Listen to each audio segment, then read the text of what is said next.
السلام علیکم ورحمۃ اللہ وبرکاتہ۔ نحمده ونصلی ونسلم علی رسولہ الکریم، اما بعد فاعوذ باللہ من الشیطان الرجیم، بسم اللہ الرحمن الرحیم۔ ومن یطع الرسول فقد اطاع اللہ، اور جو کوئی رسول اللہ صلی اللہ علیہ وسلم کی فرما برداری کرے گا یقیناً اس نے اللہ رب العالمین کی اطاعت کی۔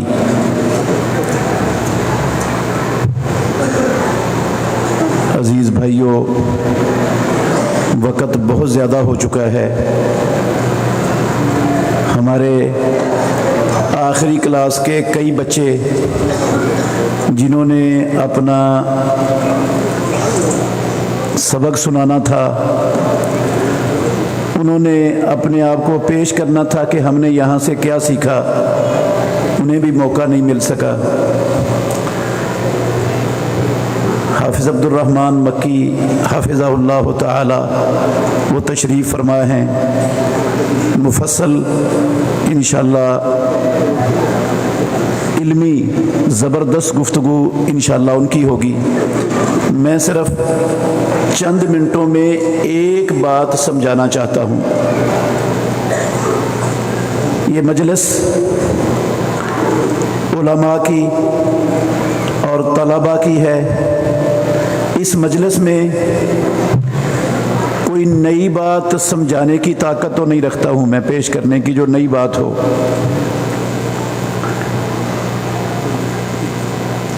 ایک بات یاد دہانی کے لیے، اس کو یاد کروانے کے لیے آپ کے سامنے رکھنا چاہتا ہوں۔ عزیز بھائیو، اسلام اللہ رب العالمین کا دین ہے۔ اسلام ہی ساری دنیا میں بسنے والے انسانوں کی یہ عارضی اور ہمیشہ والی زندگیوں کی کامیابی کا ضامن ہے۔ اسلام کوئی پہیلی نہیں ہے، نہ کوئی معمہ ہے، نہ کسی کی فکر کا نام ہے، نہ کسی کی سوچ کا نام ہے، نہ کسی کے رائے اور فتوے کا نام اسلام ہے۔ اسلام اللہ مالک الملک کی وحی ہے، جس کو اللہ نے محمد الرسول اللہ صلی اللہ علیہ وسلم پر نازل فرمایا۔ وہ وحی اللہ رب العالمین کا قرآن ہے اور پیارے پیغمبر محمد الرسول اللہ صلی اللہ علیہ وآلہ وسلم کی سنت اور حدیث ہے۔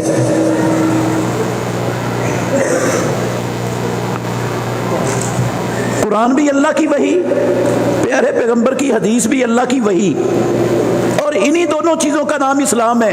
یہی دین ہے۔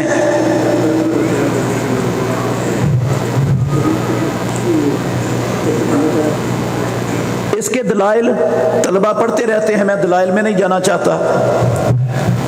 وما ينطق عن الهوى ان هو الا وحی یوحی ان اتبع الا ما یوحی الی، میں صرف اور صرف وہ کام کرتا ہوں جس کی میری طرف وحی ہوتی ہے۔ آپ کا قول، امام الانبیاء کا فعل، دونوں اللہ رب العالمین کی وحی، اور اسی کا نام حدیث ہے۔ اور اللہ نے کہا وَأَنزَلَ اللَّهُ عَلَيْكَ الْكِتَابَ وَالْحِكْمَةَ وَعَلَّمَكَ مَا لَمْ تَكُنْ تَعْلَمْ۔ اللہ نے اے محمد الرسول اللہ صلی اللہ علیہ وسلم آپ پر کتاب بھی نازل کی اور حکمت بھی نازل کی۔ یہ جو حکمت ہے نا، اس سے مراد پیارے پیغمبر کی سنت اور حدیث ہے، یہ اللہ نے اتاری ہے۔ یہ جو وَأَنزَلَ اللَّهُ عَلَيْكَ الْكِتَابَ وَالْحِكْمَةَ، انزال میں کتاب اور حکمت کو اکٹھا کیا ہے نا پروردگار نے۔ اس کا مطلب ہے یہ حدیث کا نزول قرآن کی طرح ہے، یہ وَأَنزَلْنَا الْحَدِيدَ اس طرح نہیں ہے۔ یہ لوہا بھی اللہ نے اتارا ہے. حدیث کے اتارنے کا مطلب لوہے کے اتارنے کی طرح نہیں ہے، یہ قرآن کے اتارنے کی، کتاب کے اتارنے کی طرح ہے. یہ اللہ رب العالمین نے اتاری، اور پیارے پیغمبر محمد الرسول اللہ صلی اللہ علیہ وسلم کو جو اللہ نے حکم دیے، ان میں ایک بہت بڑا حکم یہ تھا کہ آپ نے اللہ کی یہ کتاب لوگوں کے سامنے بیان کرنی ہے، بیان کرنی ہے. وَأَنزَلْنَا إِلَيْكَ الْكِتَابَ لَتُبَيِّنَ لِلنَّاسِ مَا نُزِّلَ إِلَيْهِمْ، جو ان کی طرف اتارا گیا آپ اس کو بیان کریں.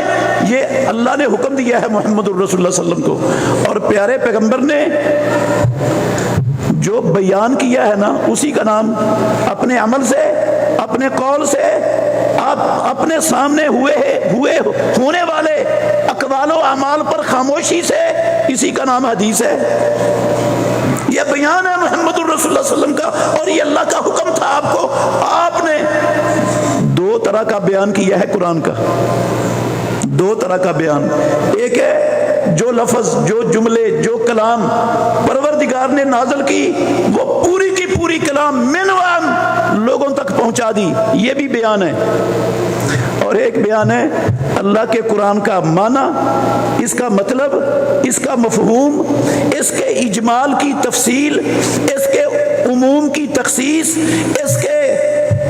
اس کی وضاحت. یہ بھی محمد الرسول اللہ صلی اللہ علیہ وسلم نے ایک ایک لفظ کا معنی امام الانبیاء نے بیان کیا ہے. اور اگر ہم محمد الرسول اللہ صلی اللہ علیہ وسلم کے بیان کو قرآن سے جدا کر دیں تو قرآن کو سمجھنا ممکن ہی نہیں، نہ عمل ہو سکتا ہے، نہ قرآن کو سمجھا جا سکتا ہے. اسلام پر جب سے اسلام دنیا میں اترا بڑے بڑے حملے ہوئے. اس اسلام کو دنیا سے مٹانے کے لیے ساری دنیا میں اسلام کے دشمنوں نے اپنی توانائیاں، صلاحیتیں صرف کی.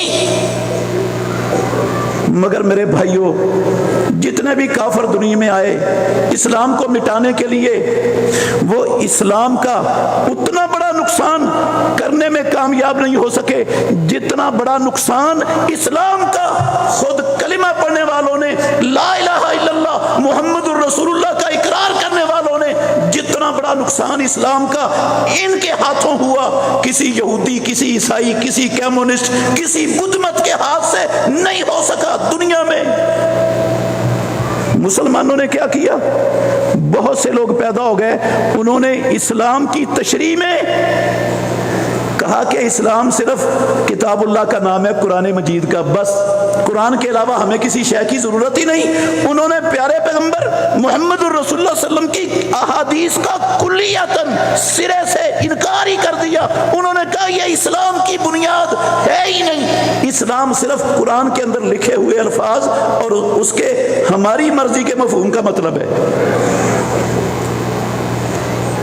اور کچھ لوگ پیدا ہوئے، انہوں نے بے شمار اصول بنائے. ان اصول کا مقصد صرف اور صرف یہ تھا کہ اپنے بڑوں کی باتوں کو ثابت کرنے کے لیے جو نصوص احادیث کی ان سے ٹکراتی ہیں، جن احادیث کے خلاف وہ آرا ہیں، ان احادیث کو ہی سائڈ پر کر دیا جائے، ان کو احادیث کے ذخیرے سے خرچ کر دیا جائے. بے شمار لوگوں نے یہ عمل کیا، کتابیں لکھی، اصولوں سے بری پڑی ہیں. 10 اصول ایسے بنائے جن سے انہوں نے محمد الرسول اللہ صلی اللہ علیہ وسلم کی وضاحت کو، بیان کو قرآن مجید سے بالکل کاٹ کے رکھ دیا. دین کیا رہ گیا؟ اپنی فکر کا نام، اپنے بڑوں کی رائے کا نام، ان کے فتوے اور سوچ کا نام، اور ان کی خواہشات کا نام، جن خواہشات پر انہوں نے حدیث سے قرآن کو جدا کر کے قرآن کی تفسیر کرنے کی کوشش کی، اس کا نام ان کے نزدیک دین رہ گیا، اسلام رہ گیا. یہ حملہ ہے سب سے بڑا اسلام پر جو مسلمانوں نے خود کیا ہے. میرے بھائیوں، ایک مثال آپ کو دینا چاہتا ہوں کہ رسول مکرم، ویسے تو آپ تھوڑا سا غور کریں، نماز کا حکم دیا اللہ نے، اسلام کا بنیادی رکن ہے. اگر قرآن مجید میں نماز کا طریقہ ڈھونڈیں گے آپ کو کہیں نہیں ملے گا. زکوٰۃ اسلام کا رکن ہے، زکوٰۃ کا طریقہ ڈھونڈیں گے نہیں ملے گا قرآن میں. حج اسلام کا رکن ہے بنیادی، حج کا طریقہ ڈھونڈیں گے نہیں ملے گا کتاب اللہ میں.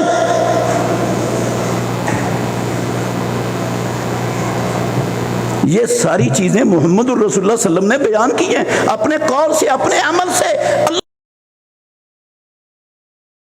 اس کو قرآن کی تفسیر کے طور پر نہیں مانیں گے، اسلام نہیں رہے گا، اسلام نہیں رہے گا.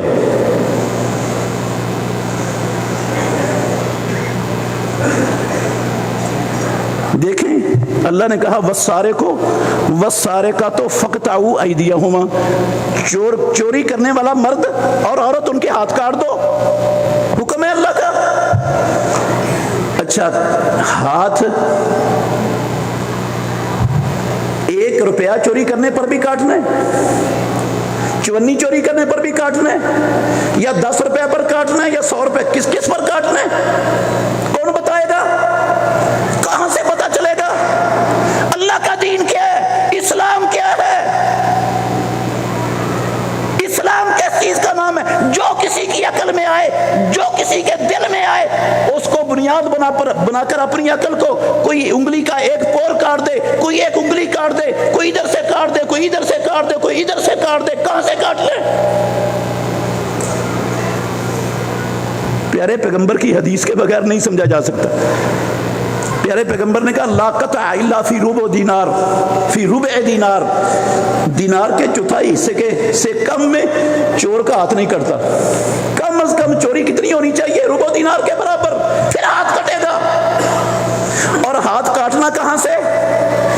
ادھر سے کاٹنا ہے یا ادھر سے کاٹنا ہے، یا ادھر؟ کہاں سے کاٹنا ہے؟ ادھر سے کاٹنا ہے. یہ اللہ کے نبی کی حدیث بتائے گی. حدیث کو الگ کرو گے قرآن سے، اپنی عقل کے مطابق سمجھو گے قرآن کو، تو تماشا بن جائے گا، اسلام نہیں رہے گا. یہ اسلام دشمنی، اسلام پر حملہ کیا لوگوں نے.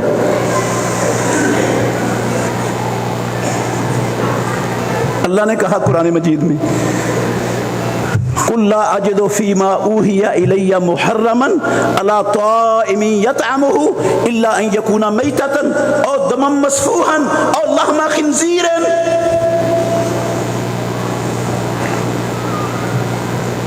اے محمد الرسول اللہ صلی اللہ علیہ وسلم اعلان کر دو، کیا میں تلاوت نہ کروں تم پر جو میری طرف میرے پروردگار نے وحی کی ہے، جو اس نے اللہ رب العالمین نے مجھ پر صرف یہ 4 چیزیں حرام کی ہیں، صرف 4 چیزیں حرام کی ہیں. لا اجد فیما اوحی الی محرما الا، صرف اور صرف یہ 4 چیزیں حرام ہیں.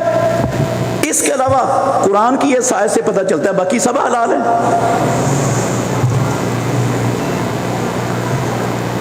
ایک جگہ پر یہ بھی ہے حرمت علیکم المیتۃ والدم ولحم الخنزیر وما اہل بہ لغیر اللہ، اس میں بھی 4 چیزیں.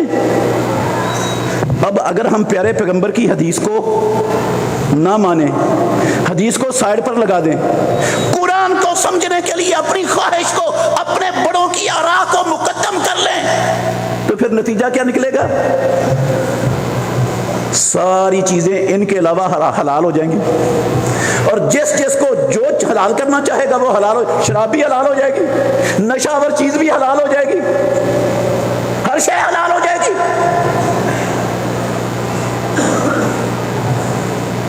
کیونکہ اللہ نے تو صرف یہ کلمہ حصر کے ساتھ کہا ہے، انما کہا ہے. قرآن کے علاوہ بہت سی چیزیں ایسی ہیں جو اللہ نے اپنے نبی محمد الرسول اللہ صلی اللہ علیہ وسلم کی زبان پر حرام کی ہیں. قرآن میں نہیں ہے ان کی حرمت کا ذکر، اللہ کے نبی کی زبان سے آسمانوں والے رب نے ان کو حرام کرا دلوایا ہے. رسول اللہ صلی اللہ علیہ وسلم نے نہا ان کل ذی ناب من السباع و کل ذی مخلب من الطیر، ہر کچلی والا درندہ اور ہر پنجے سے شکار کرنے والے پرندے کو حرام کیا. قرآن میں نہیں ہے یہ. امام الانبیاء نے گھریلو گدھوں کے گوشت سے منع کر دیا، قرآن میں نہیں ہے۔ اب اگر صرف قرآن کو لیں، اس کو اپنی مرضی اپنی خواہشات کے مطابق، میں اپنے بڑوں کی آراء، ان کے فتاویٰ قولوں کے مطابق اس کو ماننا چاہیں تو یہ ساری چیزیں، یہ پھر تماشا بن جائے گا، دین نہیں رہے گا، اسلام نہیں رہے گا۔ اللہ کے نبی محمد الرسول اللہ صلی اللہ علیہ وسلم نے بیان کا حق ادا کیا، کتاب اللہ کے بیان کا، اور اللہ کے نبی کا بیان یہ اللہ کا بیان ہے۔ اللہ کے نبی کا بیان کس کا بیان ہے؟ اللہ کا بیان ہے۔ یہی مطلب ہے اس کا، وَمَن يُطِعِ الرَّسُولَ مَن يُطِعِ الرَّسُولَ فَقَدْ أَطَاعَ اللَّهَ، جو رسول کی بات مانتا ہے وہ اللہ کی مانتا ہے، کیونکہ رسول اللہ کی بات اللہ کی بات ہے، اللہ کی وحی سے آئی ہے۔